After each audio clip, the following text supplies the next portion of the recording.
Voilà, ce dernier paragraphe de ce chapitre va s'intituler système d'inéquation. Nous avons vu dans le chapitre précédent comment résoudre des systèmes d'équations et nous avions vu dans le paragraphe 11 comment partitionner le plan. Et donc en fait, nous allons pouvoir maintenant, grâce à cette partition du plan, pouvoir donc résoudre des systèmes d'inéquations, mais ces systèmes d'inéquations ne seront solvables que de façon graphique et en aucun cas de façon algébrique, puisque on va très souvent trouver une infinité de solutions, donc on ne pourra pas les énumérer, et donc on ne pourra pas résoudre ce système de façon algébrique. Bien, le principe est très simple. Je vais vous donner un exemple. Nous allons prendre un système. Alors là, contrairement à un système d'équation, un système d'inéquation peut posséder une infinité d'inéquations.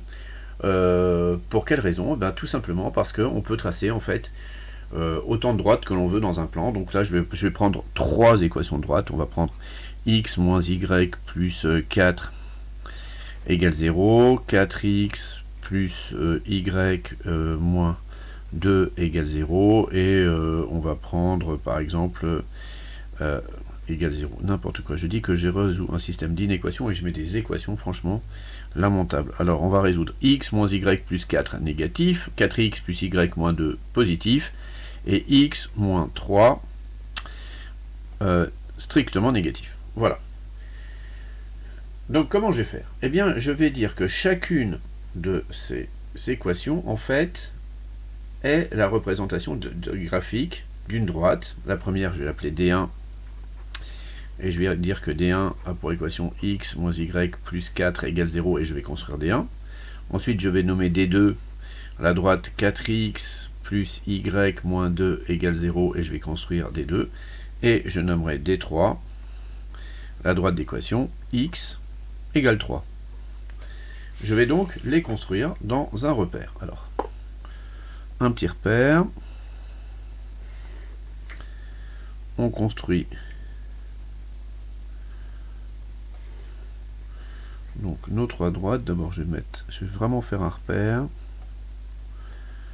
Voilà.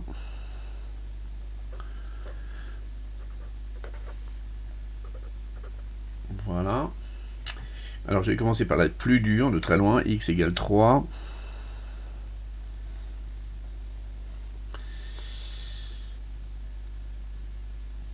Voilà. Alors ici, c'est x moins 3 égale 0. Je mets là son équation. Alors, je l'ai tracé en bleu, c'était pas très malin. Alors, j'ai plein de couleurs. Je vais tracer donc la première. X moins y plus 4 égale 0, donc y égale x plus 4, donc la droite qui est ici, x plus 4, j'avance de, si j'avance de 3, je monte de 3, on va en profiter, hein. Hop, 3, je monte de 3, voilà, et comme ça.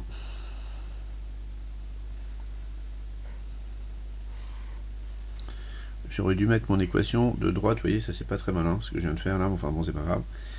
X moins y plus 4 égale 0. Et enfin, ma dernière qui est y égale moins 4x plus 2. Alors quand je peux tracer évidemment mes droites en utilisant les équations réduites, ce qui m'évite de prendre 2 points, je gagne un peu de temps. Donc moins 4x plus 2, donc 2 c'est là. J'avance de 2, je descends de 8. Voilà, ça me donne donc une droite qui est comme ça. Non, n'importe quoi. Qui est comme ça, voilà. Voilà. Voilà. Je vais mettre un petit coup de Tipex ici pour pas faire moche. Hop. Voilà. Voilà, donc ça nous donne ça. Donc un point d'intersection ici. Alors là, c'est pas très malin ce que j'ai fait parce que cette zone-là, on va avoir du mal à la visualiser tout à l'heure. Je vais essayer quand même de l'agrandir un peu. Voilà. Et donc vous voyez que ces trois droites en s'intersectant forment en fait 7 zones dans le plan. Une zone ici, une zone ici, une zone ici, une zone ici, une zone ici, une zone ici et une zone ici. Voilà. Nous allons donc regarder le signe dans chacune des zones parce qu'on cherche la zone où celle-ci est négative, celle-ci est positive et celle-ci est négative. Alors, la meilleure façon de s'en sortir dans ce cas-là, c'est si on commence à assurer ce qui est bon, on va jamais voir ce qui est bon, au final, devrait être assuré 3 fois. Donc on va rien voir. Ce qu'on va faire, on va assurer ce qui est mauvais. D'accord? On va assurer les zones qui ne correspondent pas, et la zone qui restera à la fin sera l'ensemble des solutions. Alors, allons-y, prenons notre première droite, qui est celle-ci. Si je remplace par 0 dans cette équation-là, ça fait 0 plus 0 plus 4. 4 étant positif, 0 est du côté des plus, on est d'accord? Et ici, on est du côté des moins. Et moi, je voulais que ce soit négatif. Donc, je vais assurer toute la zone positive sans toucher à la droite, puisque la droite fait partie des solutions. Donc, je vais assurer, pour pas que ça soit trop moche, je vais assurer en jaune. Voilà. Donc, toute cette partie-là, déjà, ça ne sera pas dans l'ensemble des solutions. Ensuite, je vais prendre ma deuxième droite, sur laquelle je n'ai pas écrit son équation, mais ça va être fait incessamment sous peu. C'est la droite d'équation 4x plus y moins 2 égale 0. Je vais demander à 0, ici, qui est de ce côté-là, de quel signe il est. 4x, ça fait 4, 0 plus 0 moins 2, donc lui, il est négatif. Et lui, il est positif, et donc il va falloir que j'assure la zone négative. Du coup, je vais assurer la zone négative sans toucher, sans toucher la droite, puisque la droite fait partie des solutions. Et enfin, il me reste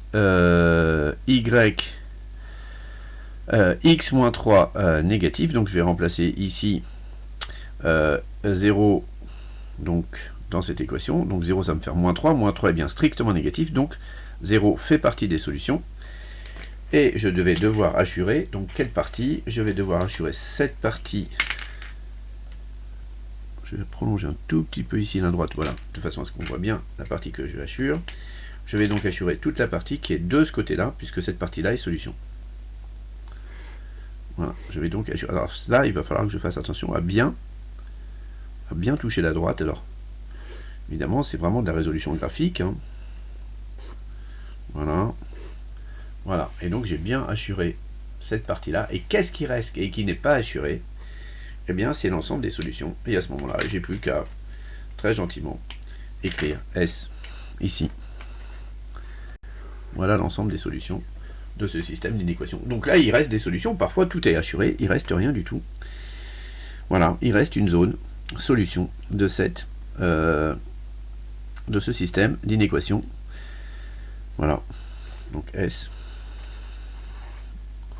Ensemble des points du plan. J'écris ça comme ça. Ensemble des points du plan.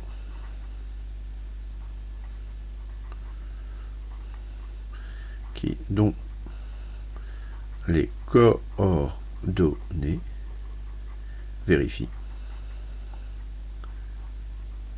le système S. Voilà.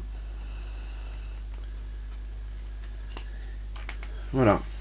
Est-ce que vous avez pigé comment on résout un système d'inéquation? Alors, est-ce que vous avez bien compris comment... Donc, je positionne mon équation sur ma droite. D'accord? Je mets bien le égal 0 ici. Et ensuite, cette quantité-là, cette quantité qui est à gauche du 0, donc, je regarde quel signe elle est, de quel signe elle est, d'un côté ou de l'autre de ma droite, en interrogeant tout simplement un point. Voilà, qui est dans l'un ou dans l'autre des demi-plans. Et on sait que tous les points qui sont dans l'un ou dans l'autre des demi-plans rendront le même signe si on les interroge. Donc autant interroger les plus simples. Donc c'est pour ça que quand la droite ne passe pas par l'origine, j'interroge le point 0. Si évidemment la droite passe par l'origine, que vous interrogez le point 0, vous allez trouver 0, évidemment, puisqu'il est sur la droite. D'accord? Voilà. Est-ce que c'est bien clair pour tout le monde? Oui. Voilà. Donc je vais vous donner, je vais vous montrer à quoi ça sert. Je vais vous donner des petits exercices, deux petits exercices à chercher. Alors donc pas pour demain, parce que demain vous avez l'interrogation écrite de 2 heures, mais je vais vous donner des petits exercices à chercher pour mardi prochain, donc dernière semaine de cours mardi prochain. Et je vous demanderai aussi pour mardi prochain de m'envoyer donc sur École Directe en même temps que votre copie, ou alors un peu plus tard si vous y réfléchissez un petit peu plus tard. En fait, je vais vous demander de m'envoyer, comme on l'avait fait la dernière fois, sur les fonctions, c'est-à-dire toutes les questions qui vous viennent par la tête, et ce 14e chapitre, ce 14e paragraphe sera juste un paragraphe dans lequel je répondrai d'une façon